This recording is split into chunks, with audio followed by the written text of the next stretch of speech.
Oi, tudo bom? Primeiro eu queria agradecer o convite para falar de um tema que eu gosto bastante, tá? Agradecer a VetSmart e a Royal Canin por me convidar para essa palestra, tá? Hoje a gente vai falar de dieta de eliminação. Para que serve?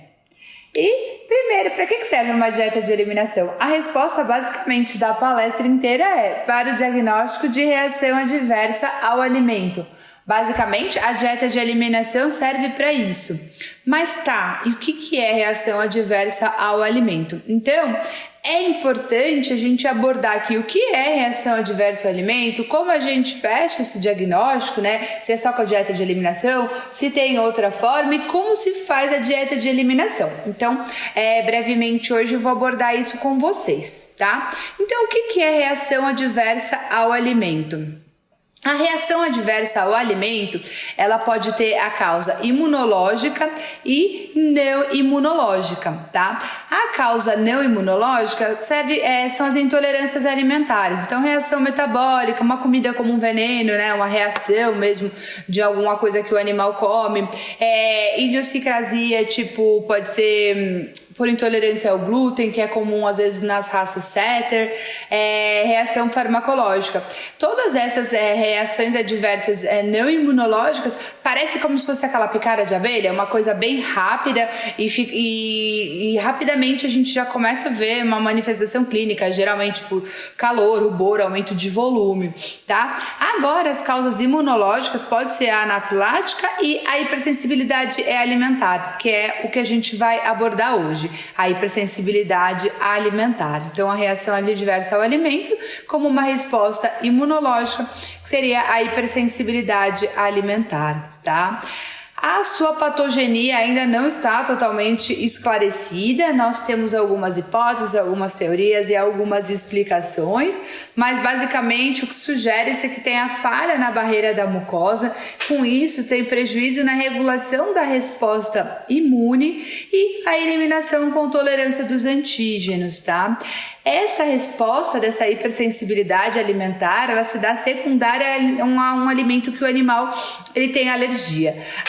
A maior parte dos alérgenos, né, os alérgenos alimentares para o cão e para o gato são de origem proteica, então uma fração de proteína pode desencadear essa reação de hipersensibilidade. Ela tem envolvimento imunológico, né, é mediada ou não por IgE, pode ter envolvimento celular, com liberação de estaminas, de leucócitos, linfócitos T específicos, ou ela pode ser mista, tá? Mas não tem como a gente saber, o meu animal tem uma reação adversa ao alimento mediada por IgE, não tem como a gente saber na nossa prática clínica. Então, o alérgeno, né, que é um antígeno que é capaz de provocar, ele se liga a um anticorpo específico de receptores da imunoglobulina E e induz a degranulação dos mastócitos após a liberação de IgE nas células da superfície. Esse desenho aqui eu acho que fica bem prático para a gente conseguir entender. Então, esse aqui é um mastócito, aqui são os receptores de IgE. Nesse caso, esse animal tinha uma reação à proteína, né, então determinada proteína, que não está especificada. Ele se liga ao receptor de IgE, vai ter a degranulação do mastócito e liberação de histamina e como consequência as manifestações clínicas, tá? Então precisa ter essa ligação. Guardem bastante essa imagem porque fica mais fácil na hora que a gente for falar um pouquinho sobre proteína hidrolisada, mas aí eu vou mostrar de novo. Então, a predileção da hipersensibilidade alimentar em cães de 1 a 2 anos, né? Antes de 1 ano é difícil, a gente vê pela literatura, mas na prática, às vezes a gente tem animal com 6 meses de idade, a gente já começa a ver manifestação clínica e faz todo o diagnóstico de hipersensibilidade alimentar. Mas tem animal que nunca teve nada e depois dos 6 anos de idade a gente pode começar a ter essas manifestações dessa hipersensibilidade. Então, assim, o fator de idade a gente tem que ficar de olho, porque às vezes o tutor fala, mas meu animal nunca teve alergia, reação com essa ração e agora ele começou a ter, ele tem 6 anos. É bom pra gente ficar esperto para investigar a hipersensibilidade alimentar. E em gatos tem relato de 6 meses de idade a 12 anos. Então, nos gatos é importante a gente prestar atenção nas manifestações clínicas e não se atentar muito à idade, porque é uma idade muito ampla que os animais são acometidos. Eu vou mostrar uma série de trabalhos desses aqui, ó, tem de 1 até 9. Eu vou mostrar os que tem mais a ver com a nossa apresentação, mas eles são bem legais porque eles são revisões sistemáticas do tema. Então, assim, às vezes a gente pega um artigo isolado e tem uma resposta à nossa pergunta. Por exemplo, qual é a prevalência de hipersensibilidade alimentar? Então, às vezes a gente tem uma resposta pontual de um determinado trabalho científico, né, de um paper. Mas nas revisões sistemáticas são legais porque eles avaliam vários trabalhos, olham o delineamento, fazem uma análise estatística e aí fica enxugadinho pra gente saber a nossa resposta, que no caso desse artigo foi a prevalência. Então, essa revisão sistemática avaliou a prevalência da hipersensibilidade alimentar em cães e gatos e como resposta foi bem interessante. Então, assim, ó, para cães primeiro, tá? De todos os cães que vão ao veterinário porque tem alguma doença, 1 a 2% tem hipersensibilidade alimentar, tem reação adversa ao alimento. Tipo, é uma casuística bem baixa, tá? Agora, dos animais que eles têm manifestações dermatológicas e vão no médico veterinário, destes, 20% tem reação adversa ao alimento. Dos que têm prurido, 18%. Dos que são alérgicos de qualquer tipo, 20%. Dos que têm dermatite atópica, 29%. E tem alguns trabalhos até que dizem que em 3 animais que têm dermatite atópica, um pelo menos tem reação adversa ao alimento junto, tá? Isso aqui é muito importante. Então, assim, a reação adversa do alimento, ela não é tão comum na prática clínica, ó, de todas as manifestações que a gente encontra, todas as doenças que o tutor vai levar o cão ao veterinário, 1 a 2% só são reações adversas ao alimento. Então, é importante a gente ressaltar isso, que até em quadros alérgicos, em quadros de prurido, que a gente sempre pensa, alergia da comida, não é tão alta a incidência, tá? Então é importante a gente saber isso. É importante sempre a gente fazer a triagem, mas são poucos os casos. E em gatos, essa prevalência é de 0 a 2%. Embora nessa revisão sistemática, os autores eles afirmaram que tinham poucos trabalhos e os delineamentos eram muito desiguais, então foi difícil para comparar esses trabalhos, mas desses que eles já analisaram, a casuística era bem baixa, 0,2%, mas os que tinham doenças de pele, 3 a 6% tinham reação adversa ao alimento, quando elas envolviam prurido, 12 a 21%, e das doenças alérgicas de 5 a 13% tinha uma reação adversa ao alimento. Tá? Então, o que a gente já viu agora? Que ela é a reação adversa ao alimento, pode acometer qualquer idade, né? Então, de cães 1 a 2 anos ou depois dos 6 anos, gatos, qualquer idade, que essa incidência, nessa frequência na clínica de pequenos animais não é tão alta. Ela é mais alta quando a gente pensa em alguns quadros alérgicos, ou quando o animal tem prurido, qualquer tipo de reação, pode ser dermatológica ou gastrointestinal. Então, aí ela tem uma casuística um pouco mais alta, mas não é uma casuística bem alta, tá? E tá, beleza. E o que essa reação adversa ao alimento causa? Quais são as manifestações clínicas? Também peguei o outro artigo dessa série, esse é o número 6, e o que a gente viu? Que eles podem ter alterações dermatológicas, gastrointestinais, os dois, o que é bem comum, infelizmente, na prática clínica. Então, o animal tem alteração dermatológica e gastrointestinais, de 6 a 44% dos diagnósticos, os dois sistemas estão envolvidos. Sinais neurológicos e comportamentais são mais raros, mas já foram descritos também na literatura. Então, pensando em padrão de lesão, a queixa principal do tutor é prurido e alopecia autoinduzida. Então, o animal tem tanta coceira, coça tanto que ele provoca alopecia, ele arranca o pelo durante essa coceira, né? esse prurido. Otites reincidivante, então assim, um paciente que todo ano tem otite, ou a cada 3 meses, a cada 6 meses ele tem otite, ele tem que ser avaliado pensando em reação adversa ao alimento, tá? Piodermite de repetição também. Vira e mexe esse animal, ele tá tratando uma piodermite. Qual será que é a causa de base? Será que ele não tem uma reação adversa ao alimento também? E quando a gente vai examinar o cão, é importante a gente olhar essas regiões. Então, ouvido, região axilar, abdominal, ventral aqui das coxas e região lombosacral também, além de região interdigital e mentoniana. Então, são pontos de alergia, né, que a gente acaba encontrando algumas alterações clínicas, por exemplo, eritema, pápula, aqui é um animal com piodermite de repetição, todos esses aqui tinham reação adversa ao alimento. Esse animal, por exemplo, o primeiro tinha mais pápula, esse fazia eritema, esse tinha umas piodermites com pústulas, essa aqui fazia bastante pústula, olha quanta pústula que esse animal tem. Aqui, lignificação. Quando o caso ele é bem crônico, a gente já pode encontrar essa lignificação, né? Que a pele fica com um aspecto, parece pele de elefante. E aqui, crostas e pápulas juntas, é o mesmo animal, aqui, esse do meio e esse aqui. Essa aqui, ela tinha reação adversa ao alimento, mas tinha dermatite atópica também, tá? E nos gatos, as regiões que a gente olha aqui, principalmente em flanco, cabeça, focinho, a gente encontra bastante dessas alterações clínicas. É um prurido generalizado que não tem lesão. O prurido principalmente na cabeça, no pescoço e na orelha, e aí o animal ele tem tanta coceira que ele faz a lesão, né? Então é uma dermatite piotraumática, tá? Alergia à pulga ou dermatite atópica concomitantes, elas desencadeadas por alérgenos ambientais, pode ocorrer em 30% dos gatos com suspeita de reação adversa ao alimento, só para confundir mais o nosso diagnóstico.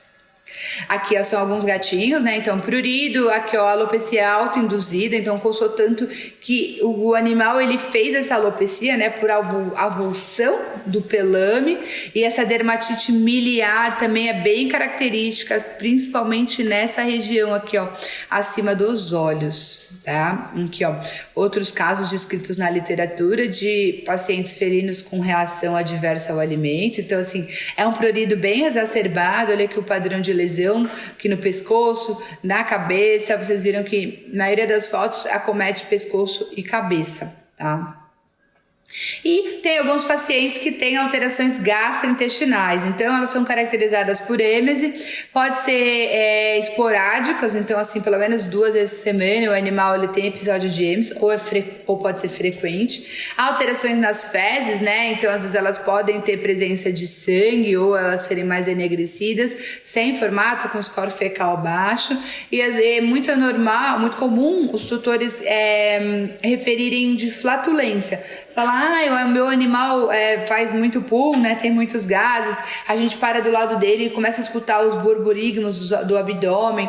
Então, são manifestações clínicas comuns no trato gastrointestinal, mas são muito inespecíficas. Tanto as alterações clínicas dermatológicas quanto as manifestações clínicas gastrointestinais são muito comuns, né, gente? A gente acaba encontrando em diversas doenças esse padrão de manifestações clínicas. Beleza, então a gente já viu quais animais podem ser acometidos, que a casuística é baixa e o que ela ocorre. Tá, mas na nossa clínica, se a gente atender um paciente com esse padrão de manifestação clínica, a gente já pode falar direto, é reação adversa ao alimento? Não, a gente tem que fazer um diagnóstico preciso, principalmente porque não tem nenhuma manifestação clínica, nenhum sintoma patognomônico, né? Então, é importante a gente fazer um diagnóstico minucioso, tá? Então, primeiro a gente tem que se basear no histórico do animal. Se teve alguma alteração, alguma coisa que tenha feito com que o animal ele tenha tido uma modificação de dieta, de manejo, que possa justificar essa manifestação clínica. Então, os achados clínicos junto com a anamnese, por exemplo, coincidiu de eu trocar a ração e esse animal começar com prurido, uma coisa que a gente já pensa, né? Ou o uso de algum medicamento, a gente fala, não, aí pode ser do medicamento. Então, a anamnese é muito importante.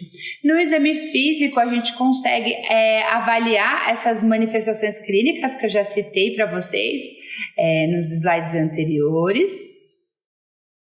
Eliminar as outras causas é muito importante, principalmente na na dermatologia. A primeira coisa que eles fazem é eliminar a ectoparasita, por exemplo.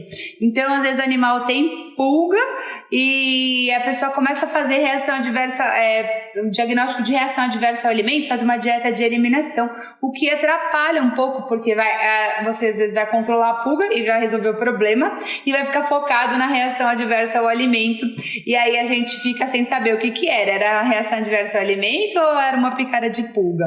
Tá? Então é importante a gente ver. Teste alérgico tem algumas pessoas que fazem e dieta de eliminação. Então por que eu vou falar teste alérgico tem algumas pessoas que fazem? Tem alguns testes que às vezes sugerem qual é o tipo de alérgeno que esse animal tem, mas vamos recorrer a essa revisão sistemática que avaliou vários trabalhos também e ver o que foi encontrado. Então, por essa revisão sistemática, o que a gente viu? Que esses testes de emplasto, né, o PES teste, ele é útil para selecionar os ingredientes da dieta de eliminação. Então, às vezes a gente faz esse PES para determinar, eu vou escolher, sei lá, carne suína em vez de carne de cordeiro. Então, ele sugere isso. Mas esse teste não dá o resultado de é reação adversa ao alimento. Então, ele não fecha esse quadro, tá? E não pode ser utilizado para diagnóstico. As provas de ELISA, né, as sorológicas, eles não possuem acurácia suficiente para esse propósito. Teste de IgE e IgG é específico no alimento e fecal, eles têm baixa repetitividade e variação não é muito, tem muita variabilidade, não é muito precisa, tá? E para IgE específico para alimentos quando avaliados em cães, foi baixa a resposta, então não ajudou muito no diagnóstico, então a gente acaba não utilizando na prática clínica. De forma geral, são testes às vezes um pouco caros, mas não são precisos.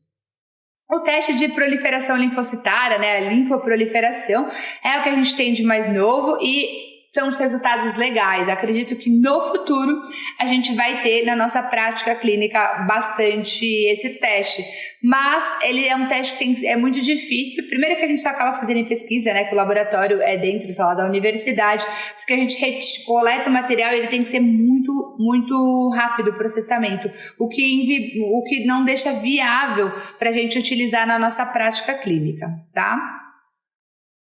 Os testes gastroscópicos e colonoscópicos, eles têm baixa repetibilidade e uma precisão altamente variáveis em cães.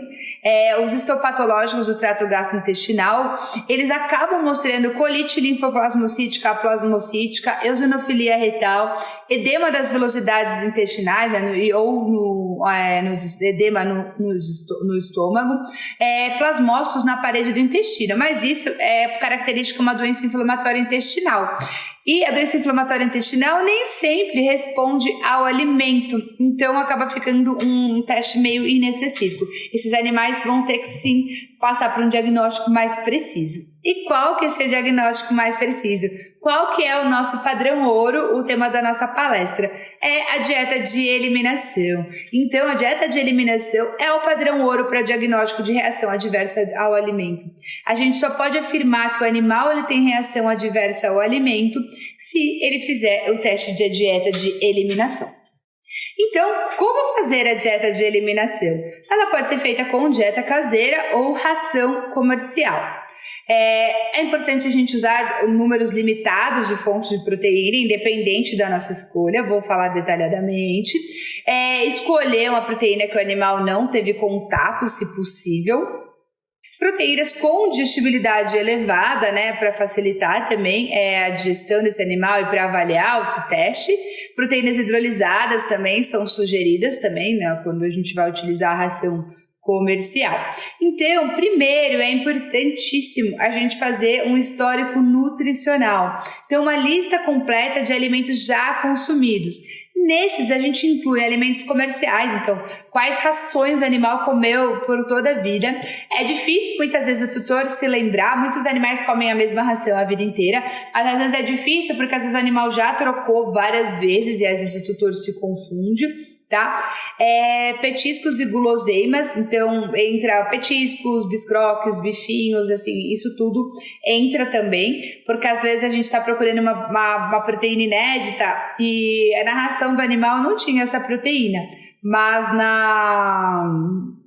no petisco que ele consumia tinha essa proteína, o que pode atrapalhar, tá? Suplementos, ele já fez uso de alguns suplementos alimentares, alguns medicamentos mastigáveis, então aqueles antipulgas que tem palatabilizante também a gente tem que levar em consideração e também levar em consideração durante o período da dieta de eliminação. Então, brinquedos, alimentos humanos que a gente acaba fornecendo para esses animais, às vezes ele tem acesso a outras fontes, então assim, às vezes ele não come uma dieta de peixe, por exemplo, mas o gato come e esse animal rouba do gato, ou vice-versa, tá? O que acaba podendo ser um problema nessa dieta de eliminação, tá? Então, a gente vai calcular, como que a gente faz para calcular essa dieta caseira de eliminação? Então, primeiro para a gente fazer a nossa dieta de eliminação, primeira coisa que a gente tem que fazer é escolher os ingredientes. Então, vamos falar um pouquinho dos principais alérgenos para a gente entender como que a gente vai selecionar esses ingredientes.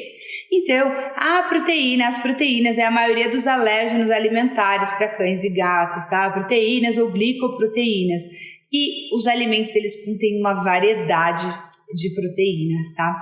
Mas apenas algumas se mostram alergênicas e é questão individual do animal, tá?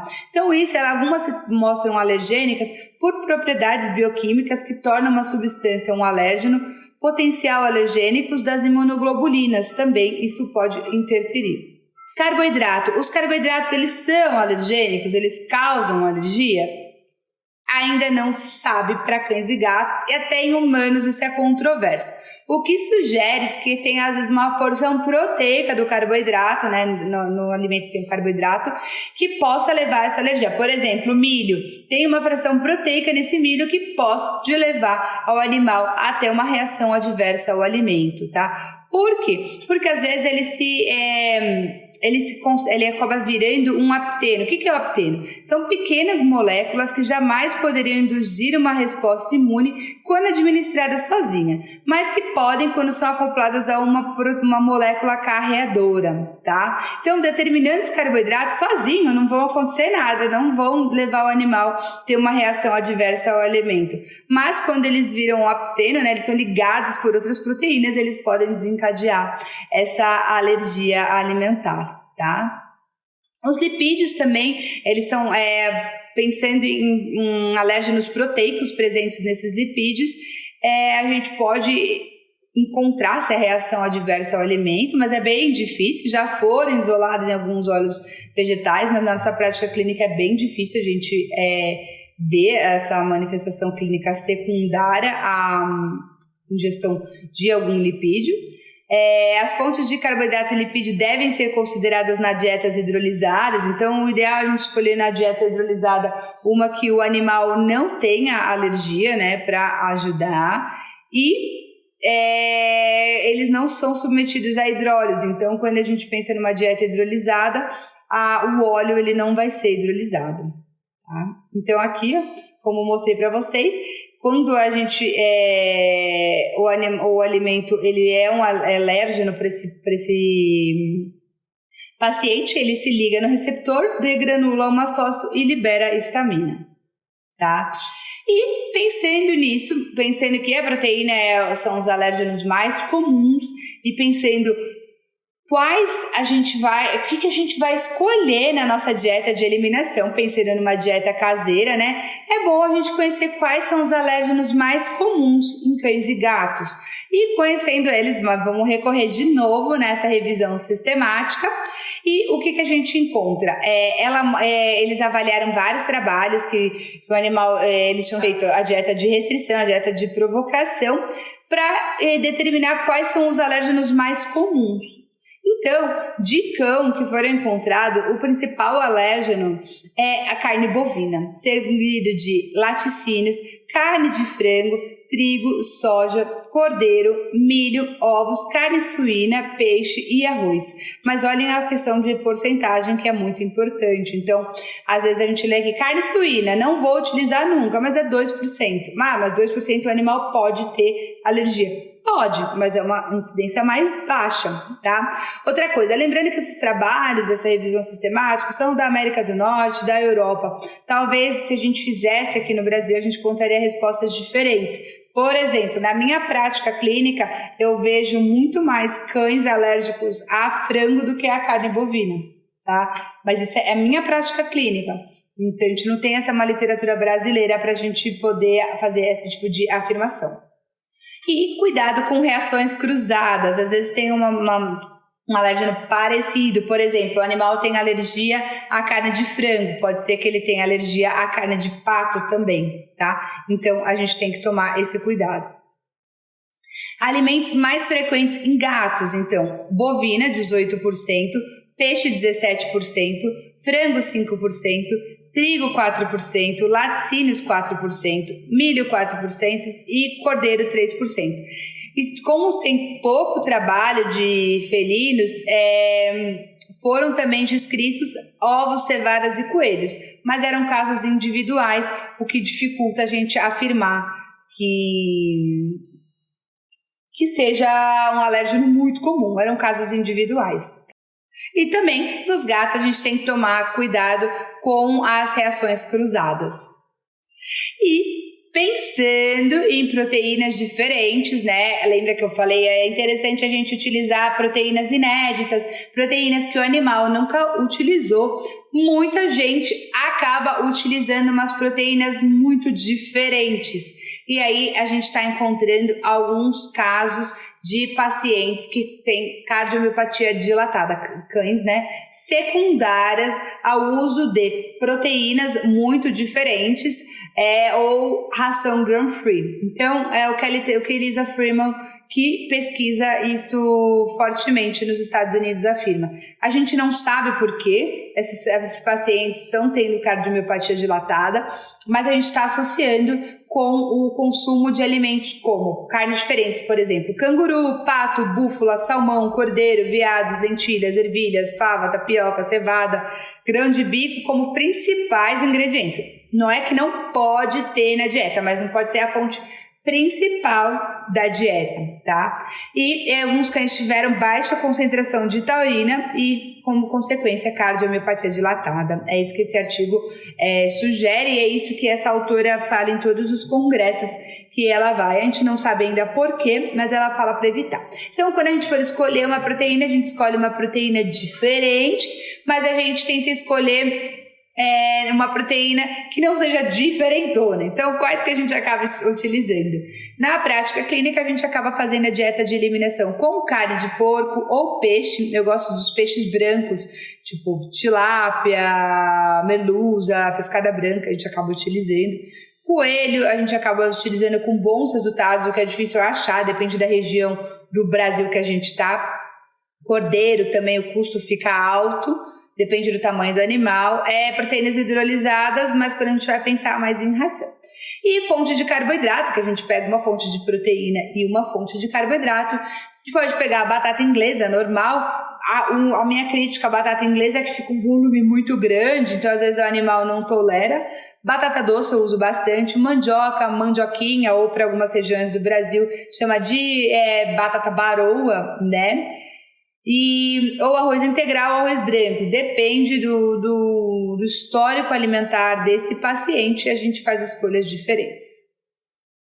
O tempo de duração, de 3 a 4 semanas ou 8 a 12 semanas, tá? Vou mostrar aqui para vocês. Então, aqui uma paciente minha que fazia uso da dieta de eliminação, então comia mandioquinha, era carne suína e depois na segunda fase já estava com abobrinha.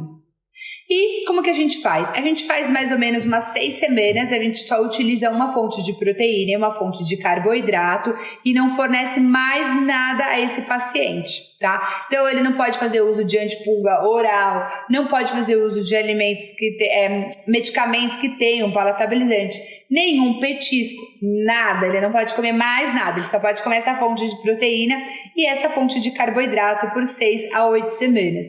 E aí, depois a gente vai acrescentar o óleo, mais 7, 15 dias, e depois a suplementação, tá? Porque como é uma dieta caseira, aí a gente precisa balancear.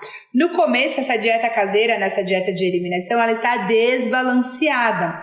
Por isso que a gente não pode passar em dieta de restrição caseira mais de 12 semanas. Porque se você não colocar o suplemento já em 12 semanas, ele vai ser uma dieta desbalanceada por um tempo muito prolongado, que a gente pode ter uma série de consequências de uma dieta desbalanceada. Tá? O que eu faço na minha prática clínica? Primeiro, a gente tem que tratar as manifestações clínicas. Se o animal está com piodermite, você tem que tratar essa piodermite. Pode fazer até a dieta de eliminação junto, mas você tem que tratar essa piodermite. Porque se ele tiver essa lesão, tem bactéria, vai coçar. Mesmo que você tire, ele tenha a reação adversa do alimento, e você tire esse alérgeno que causa essa coceira, ele vai coçar do mesmo jeito, que ele está com uma infecção bacteriana. A mesma coisa com a alteração do trato gastrointestinal. Se esse trato gastrointestinal está todo inflamado, ele não vai melhorar só tirando o alérgeno, pode melhorar muito pouco, mas ainda as fezes vão estar alteradas e aí isso dificulta nosso teste, tá? Então, primeiro momento a gente tem que tratar esse paciente, pode fazer junto a dieta de eliminação. O que eu sempre falo é para não tirar um medicamento junto quando você for introduzir outro ingrediente na dieta. Por exemplo, você está fazendo uma dieta de restrição por 4 semanas, 6 semanas, e tá ótimo, a pele melhorou. Aí você fala, vou diminuir o remédio antipruriginoso que eu utilizo, e o animal tem muito prurido, e você põe o suplemento. Aí o animal começa a coçar, e ele tá coçando porque você tirou o antipruriginoso ou porque você adicionou o suplemento? Tá? Então é importante a gente avaliar os dois juntos. Lembrando que tem muito paciente que tem reação adversa ao alimento e tem dermatite atópica junto, e ele não vai aguentar ficar sem o antipruriginoso, tá? Em condições perfeitas, o certo é você fazer a dieta de eliminação sem antipruriginoso. Eu acho muito difícil na prática clínica, muito difícil mesmo. O que a gente acaba fazendo é fazer a dieta de eliminação quando ela estiver fechadinha, a gente avalia se melhorou e aí depois pensa em reduzir o antipruriginoso, tá? Que muitos pacientes precisam dos dois. O que a gente tem de vantagem é que às vezes ele tem atopia e reação adversa ao alimento, a gente consegue reduzir um pouquinho a dose desse antipruriginoso. E nesse período, né, é importante a gente avaliar o animal sempre para ver se precisa reajustar a caloria, se ele está perdendo ou ganhando peso, que não é interessante, tá? Tem alguns pacientes que a gente acaba fazendo até 12 semanas, porque às vezes ele estava com infecção secundária ou estava com muita alteração gastrointestinal e demorou um pouquinho para a gente estabilizar. Quais são os problemas de dieta de eliminação com comida? Aceitação dos proprietários, que tem proprietário que acha que se a gente colocar comida, ele vai comer comida para sempre, não vai mais aceitar ração, o que eu não vejo isso. Tem muitos pacientes que na hora da crise, pensando em trato gastrointestinal, a gente faz a dieta de restrição com comida e depois a gente consegue ir para uma dieta comercial. Palatabilidade, né? Às vezes o tutor vai achar que ele vai gostar muito e não vai aceitar, né? A caseira. O trabalho, isso sem dúvida é muito trabalho fazer com dieta caseira. E comprar de empresa a gente tem que tomar cuidado com o medo de contaminação.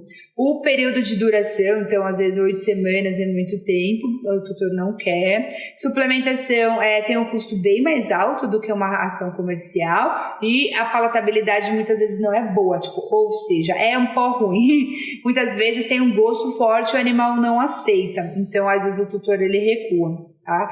Pacientes que são muito seletivos para comer, são pequenos, às vezes a dieta caseira não é indicada, que fica um volume muito grande, porque a comida tem muita água, né?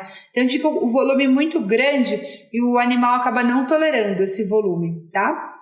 Então existem diferenças das espécies em relação à alergia alimentar. Por exemplo, para cão e gato, como eu já citei ali, mostrei da revisão sistemática, um dos alérgenos mais comuns é a carne bovina. Agora, para humanos, não. Eles não conseguem entender que a gente está falando que a carne bovina está causando alergia nesse paciente, tá?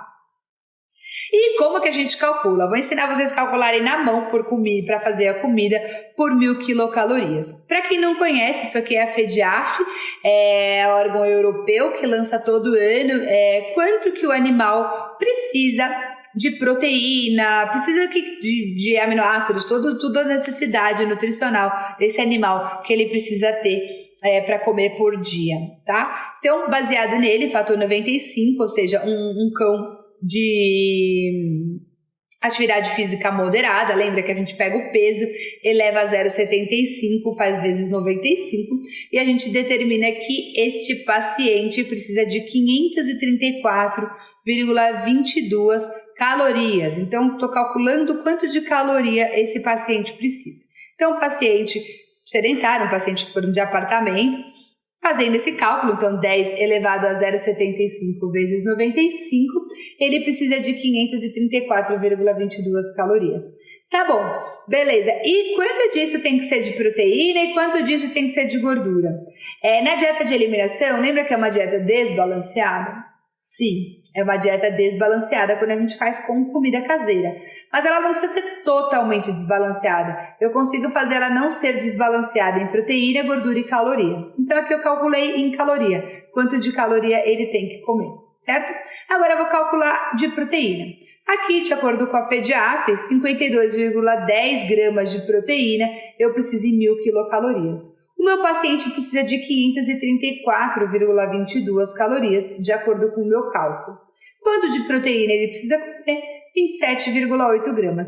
Fazendo da mesma forma, o mesmo raciocínio com a quantidade de gordura, a gente determina que esse paciente precisa de 7,3 gramas de gordura.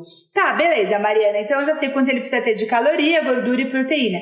Então 27 gramas de carne eu tenho que dar? Não, é importante a gente lembrar a composição do alimento. Se vocês tiverem curiosidade, pode entrar na USG, no Tabnut ou na TACO, que é a tabela de composição de alimentos brasileira, e ver qual que é a composição que eu tenho no meu alimento. Por exemplo, aqui eu coloquei a mandioquinha e o lombo suíno, para a gente simular uma dieta de eliminação.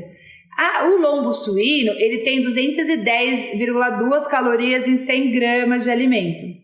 Mas ele tem 35 gramas de proteína e 6,4 gramas de gordura em 100 gramas de alimento. Então, não é só proteína, tá? Então, a gente pensa, o lombo vai ser a fonte, vai dar a fonte maior de proteína, mas não é só proteína. Então, como que a gente faz esse cálculo? Aqui a gente já calculou, como no slide anterior, eu só colei para ajudar, que esse animal precisa de 27,8 gramas de proteína. No lombo, que a gente tem 210 calorias em 35,7 gramas de proteína, para eu encontrar 27,8 gramas de proteína, quanto de lombo ele tem que comer? Fazendo a continha, ele comeria 163,68 calorias de lombo para fechar a quantidade mínima de proteína que ele precisa. Tá, Mariana, mas e daí? E o resto de caloria que ele precisa? A gente fez as contas, ele precisa daqui, 534,22 calorias por dia. E essa quantidade de lombo só vai fornecer 163,68 calorias. A gente vai fazer a regra de 3, então em 100 gramas eu tenho 210 calorias de lombo, aqui, que a gente encontrou na TACO.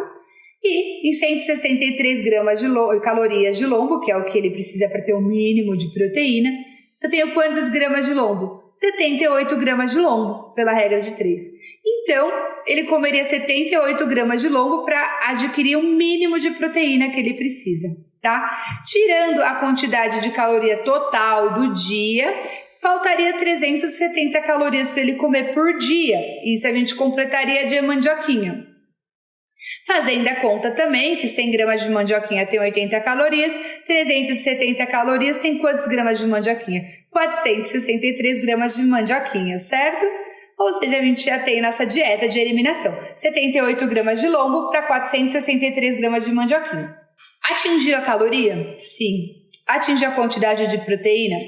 Sim, mas vocês concordam que é muito difícil um animal comer 78 gramas de lombo para 463 gramas de mandioquinha? É um volume muito grande. E vamos ver se isso fecha a quantidade de gordura, essa prescrição que a gente fez. A gente sabe que nosso animal precisa de 7,3 gramas de gordura.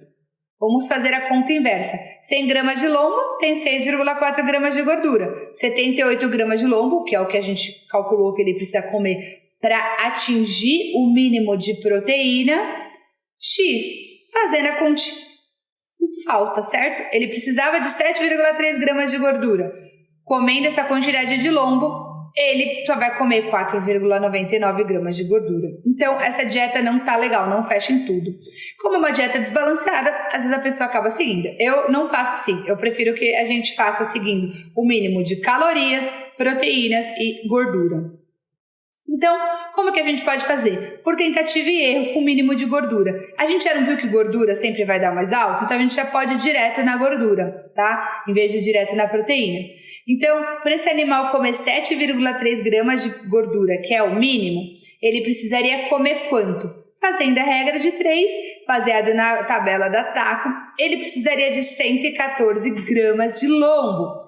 E aí a gente faz ao contrário, a gente vê quanto gramas de lombo isso tem em calorias. Então 114 gramas de lombo tem quantas calorias, de acordo com a composição dos alimentos? 239,6 quilocalorias de lombo, ou seja, a gente pega o total de calorias que a gente já calculou que esse animal precisa por dia, tira a quantidade de calorias do lombo que ele vai comer, que fecha em gordura, e lembra que gordura tem mais, então com certeza fechou em proteína.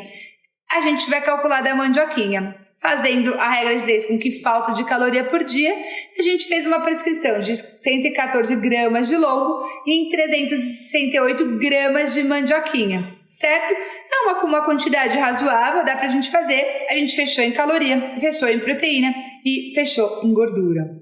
Ou outro método que eu acho que vocês podem fazer, que é mais rápido, é por tentativa e erro da proporção de calorias. Eu acabo fazendo muito esse.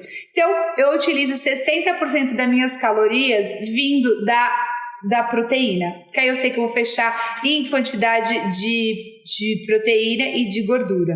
Então, eu considero a quantidade total que a gente colocou que o animal precisa por dia como 100%. 60% X. Fazendo a regra de 3, esse animal precisa de 320,5 calorias vindo da proteína. Aí a gente vai vir do lombo, lembra que pela TACO, 210,2 quilocalorias de lombo, eu tenho em 100 gramas. Agora 320, que é o 60% da quantidade total do dia, quanto que eu tenho de gramas? 152,4 gramas de lombo, tá? Tirando essa caloria, quanto que sobrou para a gente calcular a quantidade de mandioquinha? 213 calorias,7 tem que vir da mandioquinha. Então, 100 gramas, 80 quilocalorias de mandioquinha, isso pela tabela, pela TACO, tá? Para o guia de composição do alimento, vocês podem fazer com o alimento que vocês quiserem, só olhar a composição. Então, fazendo a regra de 3, deu essa receitinha, 152 gramas de lombo para 267 gramas de mandioquinha. É uma receita que eu gosto, porque ela fecha de 40 a 60, ela fecha em proteína aqui, ó, ok? Fecha em gordura, fecha em caloria e é uma quantidade razoável, né? Não fica muito carboidrato para uma proporção pequena de proteína, tá? Então eu acabo utilizando dessa forma. Beleza, e se a gente quiser fazer dieta de eliminação com ração? Pode? Pode. Antigamente eles achavam que o padrão ouro era fazer com comida. Hoje em dia já tem alguns trabalhos que mostram que não. A gente consegue fazer isso com proteína hidrolisada, tá? Ou com fonte única da dieta. Então, o que é isso? A gente tem que olhar no rótulo da ração se for uma fonte única de uma proteína, se a gente não for escolher proteína hidrolisada. Então, por exemplo, eu quero tentar cordeiro. Tem que pegar um alimento que só tenha cordeiro, o que é muito difícil. Ou com a proteína hidrolisada, o ideal de uma fonte proteica que a gente sabe que o animal não tenha alergia, tá? E cuidado com contaminação, tá? Este trabalho aqui, mais um das revisões sistemáticas, ele é muito interessante porque ele avaliou os rótulos dos alimentos para ver se todos os ingredientes estavam citados nos rótulos, tá? Porque a gente está se baseando no rótulo. Já pensou, se tem um alimento que não está escrito no rótulo e é bem um alimento que o animal tem alergia, vai atrapalhar totalmente o nosso teste de reação adversa ao alimento e mesmo depois, não só pensando em teste, mas depois do diagnóstico, o alimento que a gente vai escolher para ele comer.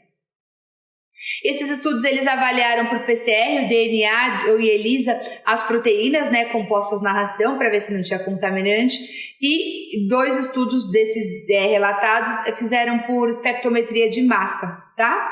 Detectar o máximo de proteínas. E como resultados aqui, ó, esses vermelhinhos, a rotulagem estava incorreta, tá? Faltava ingrediente no rótulo. Então a gente tem que tomar muito cuidado com contaminação, porque o alimento às vezes não estava descrito no rótulo e a gente considerou para fazer a nossa dieta, e pode ser por isso que o animal está tendo alergia ou atrapalhou no nosso diagnóstico. Por isso é importante a gente escolher um alimento de uma fábrica idônea, que a gente sabe que fecha a fábrica, lava a fábrica, para poder fazer um alimento que seja próprio para não ter contaminação. Esse estudo aqui é bem legal, ele avaliou, né, essa é uma proteína hidrolisada, que era destinada para reação adversa ao alimento, para ver se era confiável, né, porque às vezes eles não declaram, e mostrou, esse aqui era da Royal, né, mesmo da analergênica, que é o mais purificado que a gente encontra, que é uma hidrólise de uma proteína de pena, que é muito sustentável porque a gente tem um volume grande e ela é bem hidrolisada, e não foi encontrado proteínas com contaminação cruzada, então foi um alimento que foi considerado seguro. Então, os alérgenos alimentares, eles podem ser glicoproteínas hidrossolúveis termostatas, o peso molecular de 10 a 70 kDa. Então é interessante, quando a gente for escolher uma proteína hidrolisada, que escolha com menos de 10 kDa, tá? Em humanos também já foi referida a alergia com valor maior de 10 kDa, porque aí é possível a proteína se ligar aos receptores de IgE, ter a degranulação do mastócito e ter essa reação adversa ao alimento, tá? Por que a gente usa a proteína hidrolisada quando a gente vai usar a ração para dieta de eliminação? O objetivo da gente utilizar a proteína hidrolisada é alterar a estrutura de proteínas, né, para tirar todos esses alérgenos possíveis que possam causar a reação adversa nos animais, impedir o reconhecimento imunológico, né, de pacientes que já foram sensibilizados com essa proteína, e alterar a proteína a tal ponto que não exista antígenos capazes de provocar uma resposta imune e levar à sensibilização. A hidrólise, então, que nada mais é do que pegar a proteína e quebrar em micropartículas para elas não serem reconhecidas, reduzir esse peso molecular. E para a gente não ter essa resposta como consequência, a gente tem aumento da digestibilidade dessa proteína no trato gastrointestinal. Aqui, ó. Então, a proteína, ela sofre a hidrólise enzimática, aquelas hidrolisadas e quebradas em micropartículas. Lembra que eu falei dessa figura bastante? Então, aqui, a proteína que não está hidrolisada, ela consegue se ligar nos receptores de IgE, degranular mastócito e liberar histamina. Quando ela é hidrolisada, ela não consegue se fixar nesses receptores, não tem liberação de histamina, não tem essa reação adversa a esse alimento. Quais são os problemas das dietas hidrolisadas? O grau da hidrólise.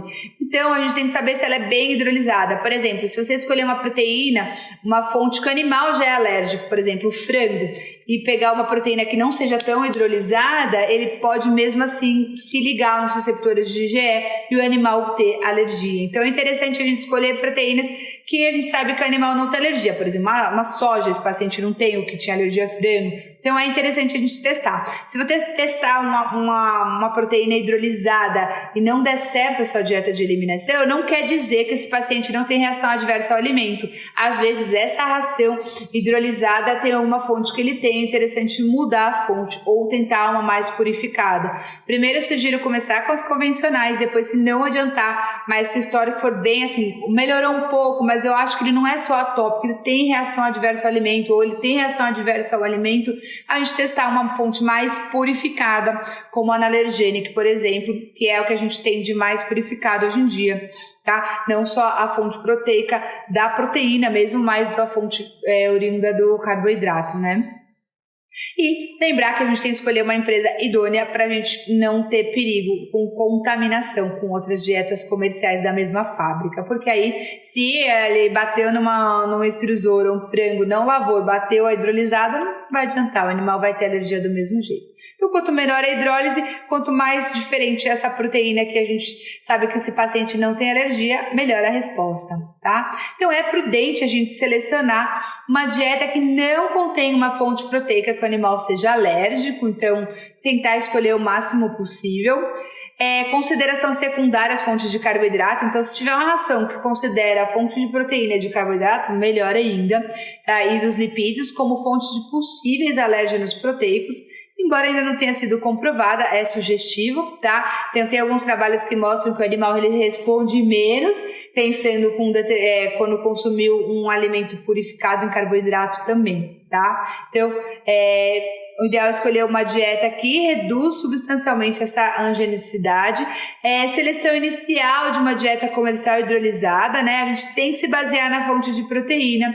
Então, o que a gente está usando mais agora, hidrolisada de penas, de baixo peso molecular, que tem uma hidrólise bem baixa, mas pensando quando a gente já testou as outras, porque às vezes acaba ficando um pouco caro para o tutor e acaba ficando muito difícil esse diagnóstico. Se eu faço o convencional, não deu, e você sugere que esse animal tenha sim reação adversa ao alimento, é interessante a gente fazer. E pensando nesse hidrato de carbono, amido de milho também hidrolisado, é bem interessante para a gente avaliar essa reação adversa ao alimento. Tá? A duração da dieta, existem vários trabalhos, mas esse aqui, mais uma vez, uma revisão sistemática, esse é a 2 dessa série de revisão.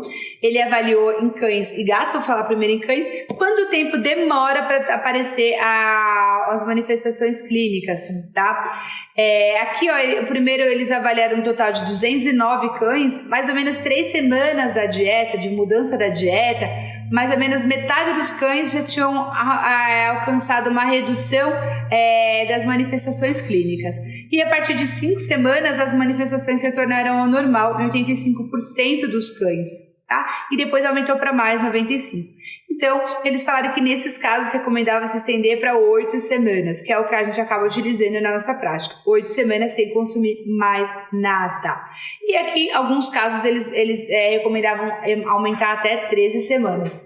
Eu acho que 13 semanas, se for fazer com comida, é um tempo muito longo, sem suplementação, a gente tem que colocar a suplementação. E em gatos, né, que era um estudo menor, né, 40 gatos, eles viram que em 4 semanas, com a restrição, 50% dos gatos eles já atingiram a remissão dessas manifestações clínicas. 6 semanas, com a restrição, 80% dos gatos atingiram essa remissão das manifestações. E em 8 semanas, 90% dos gatos atingiram essa remissão das manifestações clínicas, tá? Então, recomenda-se que a gente faça pelo menos 8 semanas em ambas as espécies, seja com comida ou seja com ração.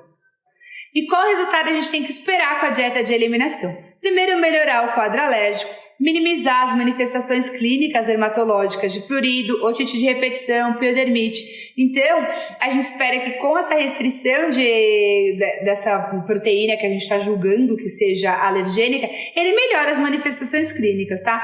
E de trato gastrointestinal, se ele tiver vômito recorrente ou diarreia, a gente espera que melhore. Então, às vezes em 8 semanas, o ideal é que tenha essa remissão total. Mas a gente tem que tratar primeiro a inflamação, né, principalmente no trato gastrointestinal, e combater o prurido também, e piodermite de repetição, e tratar a otite se tiver. Não adianta a gente fazer os dois concomitantes, porque a gente não vai conseguir ter o resultado esperado, tá? Então o ideal é estabilizar o animal, tirar ele da crise e fazer a dieta e ir acompanhando, para ver se melhora o quadro. Muitos pacientes, a gente faz essa dieta de restrição, né, a dieta de eliminação, e a gente não tem resultado nenhum, porque não era a causa principal. Às vezes ele vai melhorar com antipruriginoso e fica 100%, mesmo comendo a mesma dieta. Mas para a gente ter certeza que ele tem reação adversa ao alimento, é importante a gente fazer a provocação, tá? O que é isso? A gente fez a dieta, controlou o animal e falou, não, ó, tá tudo bem, tenho certeza que ele tem alergia alimentar, porque ele tá comendo isso e tá 100%. Mas será que você não tratou o paciente como um todo com o medicamento, tirou ele da crise e ele ficou bom e não tem nada a ver com a comida? Pode ser. Por isso que a gente vai provocar. Então, o que a gente pode provocar? A gente pode misturar a dieta atual com um pouco da dieta antiga. Então, está dando ração hidrolisada, por exemplo, põe um pouco da ração que ele comia antes e avalia por 15 dias. Ou coloca fonte de proteína. Pode ser com ração ou comida, a dieta de eliminação. Você pode colocar lá a comida. Por exemplo, eu quero testar frango, põe um pouco de frango todo dia. É importante que na provocação, o alimento que você está testando ele tem que ser feito de forma única. Vai testar a ração antiga? Usa só a ração antiga. Vai testar uma proteína, por exemplo, frango ou um biscoito? Tem que utilizar isso todos os dias por 2 semanas. 15 a 20 dias e avaliar se ele vai ter piora da manifestação clínica que ele tinha antes de fazer essa dieta de restrição. Observar alterações clínicas. Então, assim, ele tinha prurido e agora ele está controlado com essa dieta nova, tá ótimo. Eu quero testar o frango. Então, eu vou colocar um pouquinho de frango todo dia por 20 dias.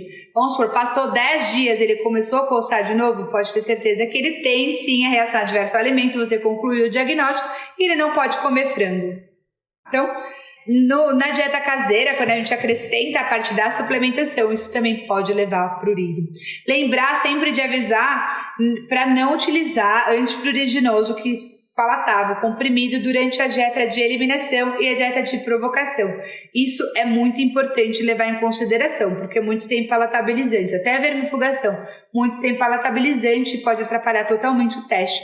Muitos pacientes a gente fecha com um diagnóstico de reação adversa ao alimento, o animal vai bem e às vezes começa a ter crise a cada 3 meses quando faz uso do antipulga. Não é para tirar o antipulga, anticarrapaticida, mas você tenta usar tópico em vez de usar oral durante esse período de teste. E aqui, como que a gente faz outro trabalho, né? Qual que é o tempo, né, da resposta? Por que a gente faz 15 dias?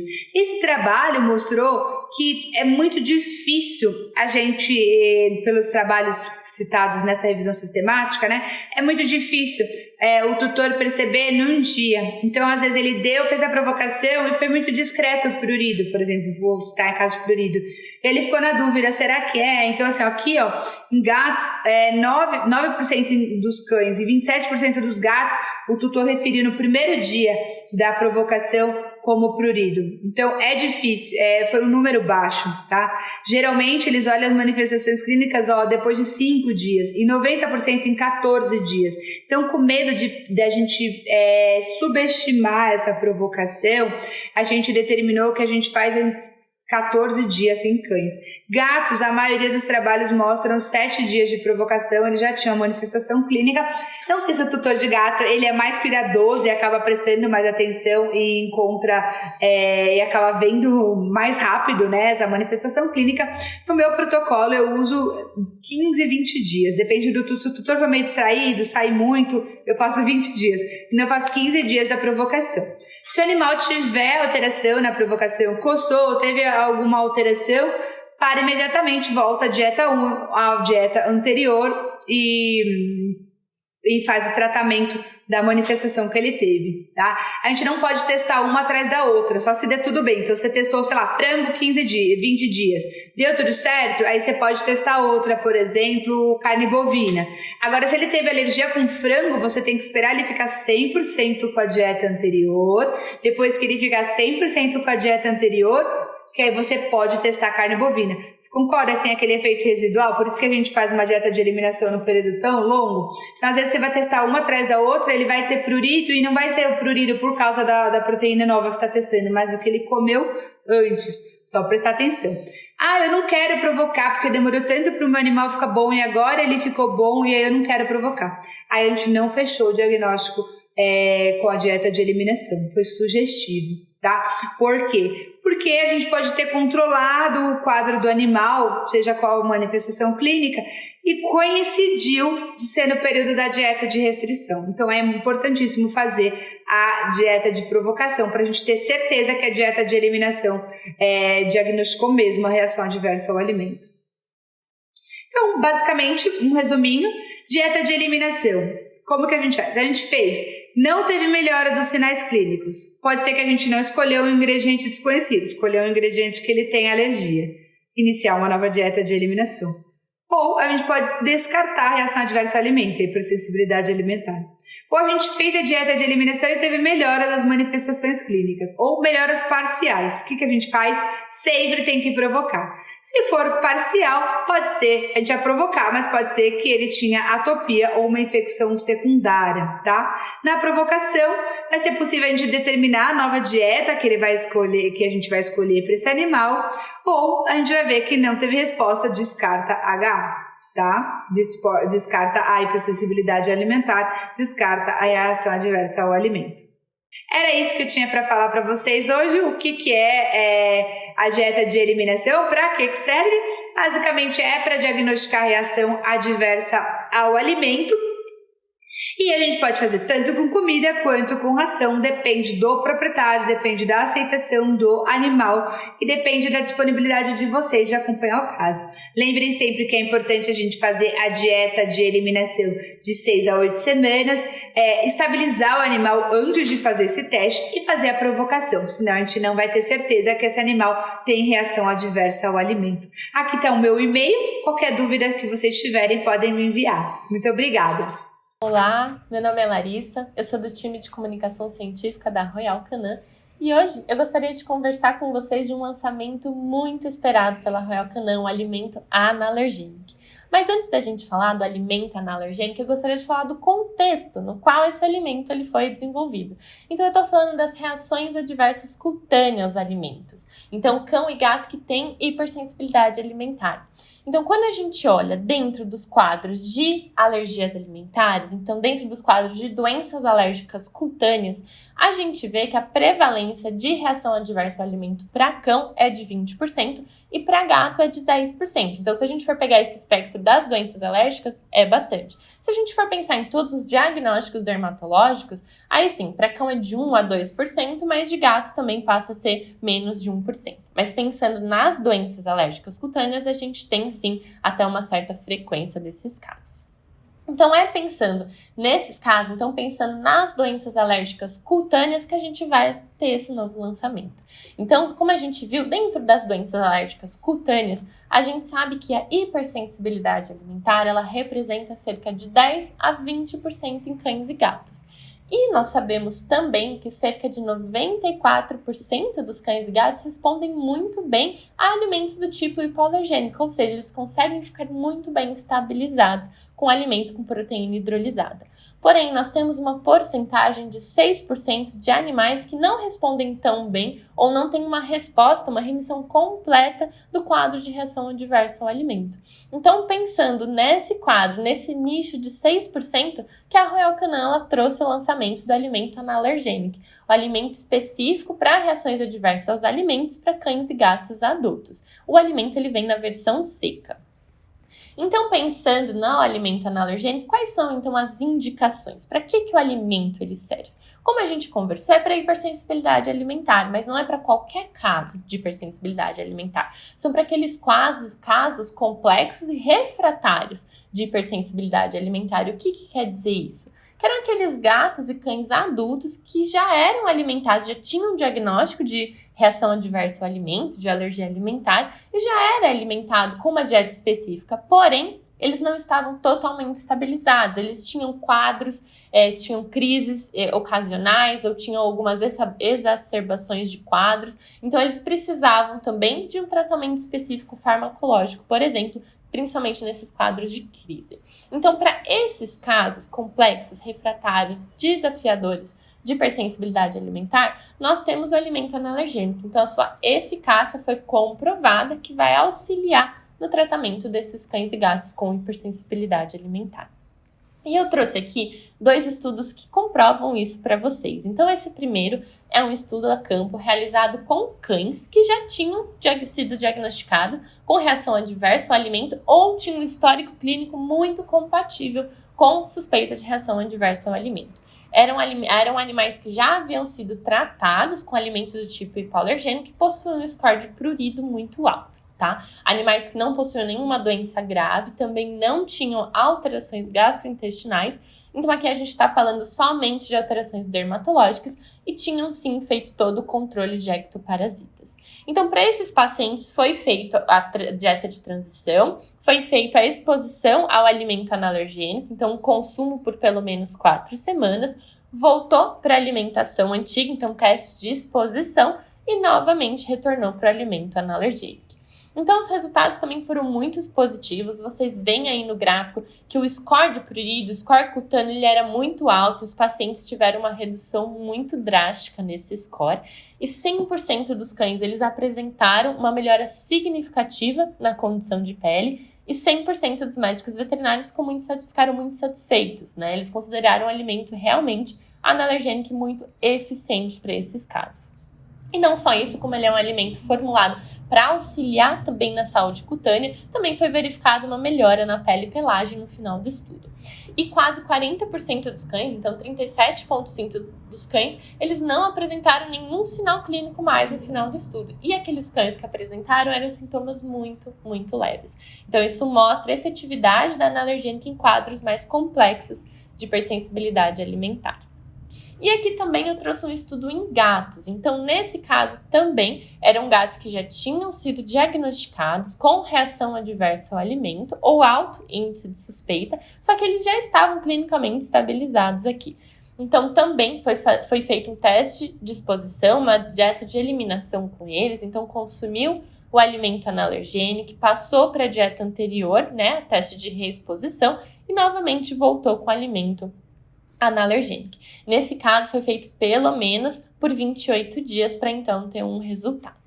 E o que a gente trouxe aqui de resultado é que 92% dos pesquisadores, então dos médicos veterinários, eles avaliaram a eficácia da dieta como muito boa e também comprovou que a dieta à base de proteína extensamente hidrolisada, que a gente vai falar um pouquinho mais para frente, foi muito bem tolerada, então tanto quanto palatabilidade quanto a sua tolerância digestiva, ou seja, um ótimo aproveitamento também. E os gatos que participaram desse estudo, então o que a gente consegue ver, principalmente nesse segundo gráfico, é que antigamente, né, antes do estudo, alguns gatos, eles se coçavam frequentemente e eles passaram a se coçar ou raramente ou nunca com a utilização desse alimento, tá? Então foi observada assim uma diminuição significativa na média do score de lesão em prurido desses gatos em pelo menos 2 semanas. Então o resultado também foi muito positivo para comprovar que casos mais desafiadores de hipersensibilidade alimentar também respondem ao alimento analergênico. Então, a gente viu que a analergênica pode ser indicada para casos complexos e refratários de alergia alimentar. Mas a gente tem um outro ponto, uma outra indicação para o alimento analergênico, que é para o diagnóstico das hipersensibilidades alimentares. Então, nesse caso, a analergênica ela entra como uma ferramenta para auxiliar o médico veterinário no diagnóstico das reações adversas aos alimentos, para ser utilizada no teste de eliminação. Então, o que a gente viu aqui, o que os estudos eles mostram, é que o teste de eliminação ele é o padrão ouro para identificar se o animal tem ou não uma alergia alimentar, uma hipersensibilidade alimentar. Então, o que a gente recomenda é que o teste de eliminação seja feito com o alimento analergênico, seguido, então, pelo desafio provocativo. E o que os estudos defendem é que para o melhor diagnóstico, então, é mais recomendado que seja feito esse teste de eliminação por mais ou pelo menos 8 semanas, para conseguir identificar pelo menos aí 90% dos casos e aumentar ainda mais as chances de identificar casos de hipersensibilidade alimentar. Então, como que funciona? De uma maneira muito resumida, o teste de eliminação é igual a gente conversou nos estudos. Então, a gente precisa testar, verificar se a dieta que o animal consumia ela dá alergia para ele e verificar se o alimento analergênico vai auxiliar a diminuir os sintomas da hipersensibilidade alimentar. Então, ele começa com a transição alimentar. Então, primeiro, a gente vai fazer a transição entre 3 a 7 dias da alimentação antiga para o alimento analergênico, então para a dieta teste, e vai ficar com a dieta teste, ou seja, com o alimento analergênico até os sintomas desaparecerem. Os sintomas desaparecendo, a gente vai fazer o desafio dietético, desafio provocativo, ou seja, a gente vai fornecer de volta aquele alimento que o animal consumia, justamente para verificar se os sintomas, se aquelas crises, as coceiras, os pruridos, eles vão retornar. Se retornarem os sintomas, nós vamos então voltar com a dieta teste com o alimento analergênico para então fazer a confirmação. E é principalmente nesse período de confirmação que a gente recomenda que seja feito por pelo menos 8 semanas para o melhor resultado. Então, pensando nessas duas indicações, a gente tem um novo posicionamento dentro da linha dermatológica, porque a Royal Canin conta com um portfólio muito completo de alimentos específicos para a área de dermatologia. Então, a gente está pensando nesse esquema que eu estou mostrando para vocês. Então, se o cão e o gato eles chegam no consultório, até o consultório, com alguma alteração dermatológica, se o médico veterinário ele identificar que é uma atopia, uma dermatite, uma otite ou uma alergia à picada de pulga, ele vai seguir para a linha de alimentos dermatológicos específicos que a gente possui no nosso portfólio. Agora, se o médico veterinário suspeitar de hipersensibilidade alimentar, de alergia alimentar, o novo posicionamento é que ele faça o teste de eliminação com alimento analergênico. Então, use o alimento analergênico para o diagnóstico da hipersensibilidade alimentar e vai ser seguido, então, após a confirmação, então fez o teste, confirmou, é alergia alimentar, é hipersensibilidade alimentar, então o médico veterinário ele vai passar então para o alimento hipoalergênico, porque a gente viu que 94% dos animais respondem muito bem ao alimento hipoalergênico. Então o tratamento convencional ele vai ser auxiliado junto do alimento hipoalergênico. E para aqueles casos que não responderem muito bem, aqueles 6% que a gente conversou, que são casos complexos e refratários, então nós indicamos o alimento analergênico. E agora eu gostaria de chamar a Beatriz para conversar e para explicar para vocês a composição, o porquê do alimento analergênico, então, que a gente trouxe para vocês como novidade. Obrigada, Bia! Oi, Lari! Muito obrigada pelo convite para estar aqui no VetSmart. Então, falando sobre a composição, tem-se a proteína extensamente hidrolisada, onde a gente vai verificar aminoácidos exclusivamente livres e oligopeptídeos de baixo peso molecular, muito baixo esse peso, fonte única de carboidrato com amido purificado, removendo as proteínas, fibras e óleos, deixando apenas a parte de carboidrato puro. Ácidos graxos ômega 3, que a gente vai verificar o EPA e o DHA, que vão ajudar na modulação da inflamação da pele e contribuir para a integridade da mucosa intestinal. Elevada digestibilidade, garantindo assim a segurança digestiva máxima, e um complexo de antioxidante, que ajuda a reforçar a barreira cutânea, limitando a perda de água transepidérmica e no combate aos radicais livres. Sobre a fonte única de proteína, é muito importante a presença desses oligopeptídeos de baixíssimo peso molecular, porque eles vão ajudar a reduzir o risco de reação adversa ao alimento. Como fonte única de proteína extensamente hidrolisada, a gente vai utilizar apenas de aves, como frango, peru e pato, de origem francesa. As análises realizadas nas dietas analergênicas confirmaram que não foi detectada nenhuma contaminação cruzada de proteína indesejada na formulação. A hidrólise extensiva de proteínas é indispensável para evitar o reconhecimento desses alérgenos alimentares mediado pelo IgE de epídotos alergênicos, ou seja, de compostos alergênicos. Aqui a gente consegue verificar à esquerda uma proteína intacta de alto peso molecular, ela geralmente está presente nos alimentos em geral. A seta azul mostra para a gente que essa proteína passa por um processo de hidrólise, então a gente consegue verificar uma proteína hidrolisada de baixo peso molecular, como, por exemplo, a gente percebe ela na linha hipoalergênica. E quando essa proteína sofre uma hidrólise mais extensa, ou seja, uma proteína extensamente hidrolisada, ela vai ter o seu peso molecular ainda mais baixo, que é o que a gente verifica na nossa linha analergênica. E aí, como foi feita a escolha dessa fonte proteica? Então, as pesquisas mostraram que a carne bovina e o frango estão entre os principais alimentos alergênicos para gatos e cães. A gente consegue visualizar aí nesse slide a carne bovina em primeiro lugar como um alimento alergênico, em terceiro lugar o frango. Na parte de cães a gente percebe a presença dos laticínios e na parte dos felinos a gente percebe a presença do peixe. Por isso, a escolha do hidrolisado de penas se torna uma fonte segura, uma vez que foi comprovado que a sua hidrólise extensiva não induz reações alérgicas cutâneas em pets já alérgicos a frangos. Quando a gente fala da fonte única de carboidrato, vale lembrar que ele é formulado com amido purificado, ou seja, a gente vai remover as proteínas, as fibras e óleos, deixando apenas a parte do carboidrato puro. Como fonte de carboidrato, a gente utiliza o milho. Por que o milho? Porque o milho não é uma fonte alérgica para cães e gatos. O amido do milho purificado da Analergenic é considerado como fonte de carboidrato preferível para pets com suspeita de hipersensibilidade alimentar. E aí o milho incluído na composição do alimento Analergenic é o amido purificado, o amido de milho, portanto, não há nenhuma proteína alérgica remanescente, como por exemplo o glúten.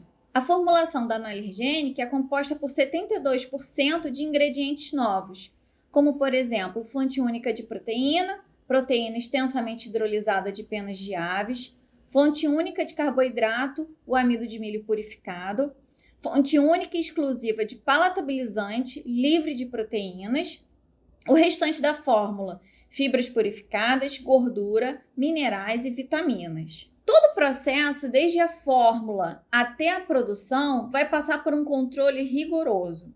Só assim a gente consegue restringir os alérgenos. E esse controle rigoroso, que visa assegurar a ausência de contaminação cruzada, tem como prioridade a caracterização completa das matérias-primas utilizadas na fórmula, equipamentos industriais adequados e rigoroso processo de limpeza, medidas analíticas adaptadas para validar cada etapa de produção.